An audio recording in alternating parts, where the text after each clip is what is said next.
Narcissists don't kill because they're angry. They kill because they're embarrassed. And that's a much scarier thing, because anger fades. People calm down. They get distance. They make a different choice. But embarrassment is a threat to the self.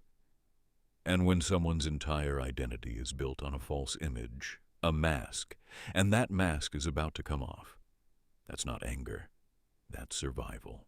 Let me tell you about Chris Watts, August 13th, 2018, Frederick, Colorado. His pregnant wife, Shanann, came home from a business trip at 2 in the morning. By 4, she and their 2 daughters were dead. He buried them on an oil field where he worked.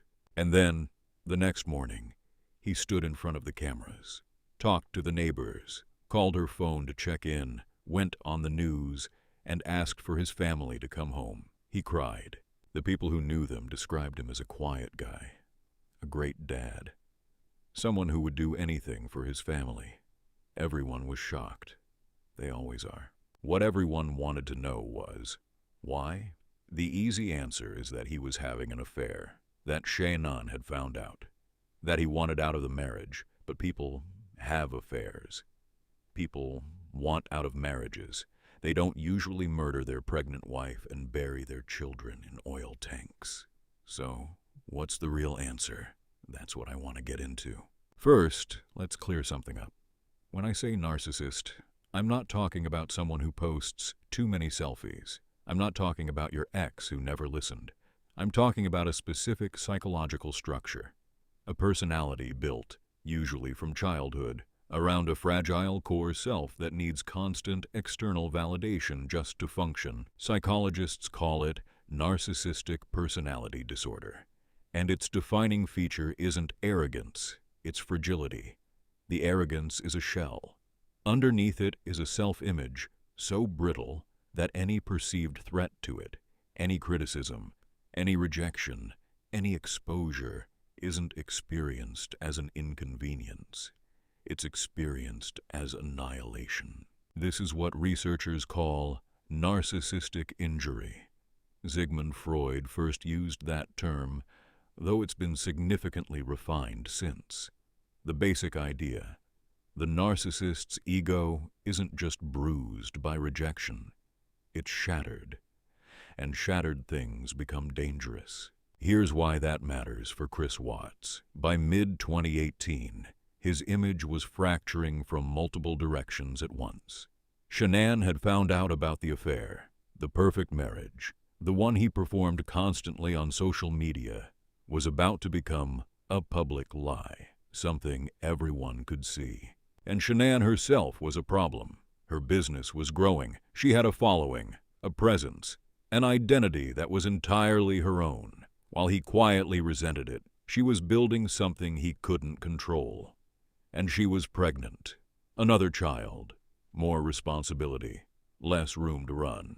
Every pillar of his self-image, good husband, good father, good man, was collapsing at the same time. That's not pressure. That's narcissistic injury in full crisis. Here's the distinction most people miss. And it's the one that makes all of this make sense. Guilt says, I did something bad. Shame says, I am something bad. These feel similar. They're not. Guilt is action-focused. It can lead to remorse, repair, change. People who feel guilt can acknowledge what they did and try to make it right. Shame is identity-focused. It attacks the self. And because shame is about who you are, not just what you did, the mind will do almost anything to escape it. Researcher Price Tangney spent decades studying the relationship between shame, guilt, and violence. Her findings: shame, not guilt, is the emotion most strongly linked to aggression, rage, and the externalization of blame. When shame is triggered, the self feels under attack, and the mind's response is either collapse, turning inward, what psychologists call shame depression, or rage, turning outward. In narcissists, It's almost always rage, because collapse means admitting the truth, that the image was false, that underneath the shell there was nothing sturdy. The narcissist can't go there, so the rage goes out, and the target is almost always the person, or people, who caused the exposure. In Chris Watts' case, Shanann, the woman whose existence, whose pregnancy, whose success, whose knowledge of his affair had become a mirror, one that showed him exactly who he was. He couldn't tolerate the reflection. Stick with me, because the part most people never understand, the escalation before it happens, the pattern you can actually see, that's what's coming next. This is where people always say, there were no warning signs. There are always warning signs. The problem is they don't look like what we expect. We expect warning signs to look explosive. Outbursts, threats, visible rage, a moment you can point to. What narcissistic injury looks like in the lead-up is quieter and more controlled. Emotional withdrawal, a sudden coldness where the charm used to be. Passive escalation, small cruelties, petty power plays, the silent kind of punishment. A growing sense to the people around them that something is deeply wrong, but they can't quite name it. And simultaneously, a doubling down on the mask to the outside world. To the neighbors, Chris Watts was still the guy who waved from the driveway, still posting family videos, still performing the life. The performance and the internal collapse were running in parallel. That's the most dangerous space a narcissist can occupy, because at some point, the gap between the performance and the reality becomes impossible to maintain. The exposure becomes inevitable.